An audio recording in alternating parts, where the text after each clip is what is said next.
السلام علیکم ورحمۃ اللہ وبرکاتہ۔ علامہ شہنشاہ حسین نقوی حفظہ اللہ تعالی بہت ہی محبت کا پیغام دیتے ہیں۔ اکثر سنی اور شیعہ اتحاد کی بات کرتے ہیں، مثبت بات کرتے ہیں۔ ٹھیک ہے، ہر بندہ اپنے مسلک کی گن گاتا ہے کیونکہ کھاتا جو اس کی ہے، مگر بہرحال بہت اچھے ہیں۔ وہ فرماتے ہیں کہ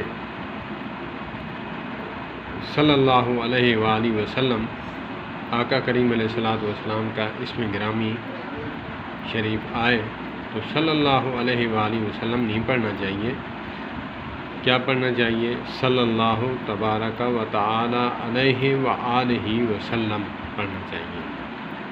جی علامہ صاحب، میں مولویوں کو تو نہیں منگا سکتا، اکثر علماء پڑھتے بھی ہیں، لیکن میں آج سے انشاءاللہ ایسے ہی پڑھوں گا۔ حضرت محمد کریم صلی اللہ تبارک و تعالی علیہ وآلہ وسلم۔ والسلام علیکم۔